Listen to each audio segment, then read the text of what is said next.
அலைக்கும் வரஹ்மத்துல்லாஹி வபரகாத்துஹு. 9வது அத்தியாயம் 60வது வசனத்தில் ஆண்டவன் யாருக்கு நம்ம ஜக்காத் பணத்தை கொடுக்க தகுதியுடையவர்கள் அப்படின்னு சொல்லுதான். அதாவது கரெக்டாக 5 வேளை தொழுது நோன்பு வச்சு குரான் உள்ள விஷயங்களை வாழ்க்கையில் நடைமுறைப்படுத்திட்டு இருப்பாங்கள்ல, அவங்களுக்கு தான் அவங்க அப்படி யார் ரொம்ப கஷ்டத்தில் இருக்காங்களோ அவங்கள தேடி போய் நம்ம அந்த நியாயமாக சம்பாதிச்ச வருமானத்தை கொண்டு போய் கொடுக்கணும். குரானில் விஷயங்களை குரான் விஷயங்களை வாழ்க்கையில் நடைமுறைப்படுத்தாதவங்களுக்கு நடைமுறைப்படுத்தாதவங்கக்கிட்ட அந்த ஜக்காத் பணத்தை கொண்டு போய் கொடுக்காதீங்க. ஏன்னா நீங்கள் கஷ்டப்பட்டு நியாயமாக சம்பாதிக்கிங்க, அது சரியான ஆள்கிட்ட தான் ஒப்படைக்கணும்.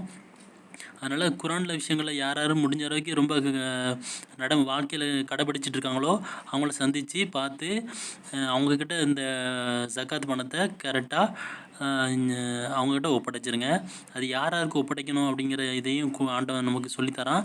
9வது அத்தியாயம் 60வது வசனத்தில் என்னுடைய சவுண்டை கம்மி பண்ணிவிட்டு அந்த டெக்ஸ்ட்டை முதல்ல இருந்து படித்து பாருங்கள். அவங்க இப்பேற்பட்டவங்கள்ட்ட உங்களுடைய நியாயமாக சம்பாதிச்ச ஜக்காத் பணத்தை அவங்கக்கிட்ட ஒப்படைங்க அப்படின்னு ஆண்டவன் நமக்கு வழிகாட்டு தான். அதை நீங்கள் படித்து பாருங்கள்.